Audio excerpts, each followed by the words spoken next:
ఆశైతే చిరునవ్వే కవితవుతోంది. నీ కనుల కావ్యాన్ని చదివేయమన్నదే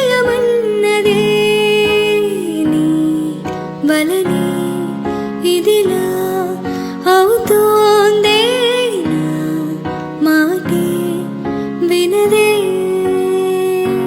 ప్రేమాయే నా ప్రాణం తింటావు నిన్నే తలచే వరకు. ప్రేమాయే నా వింటే ఉంటావు నీలా మారే వరకు. అటు ఇటు ఊగుతూ అలజడి రేపుతూ తికమక పెంచుతోంది మనసుకేమై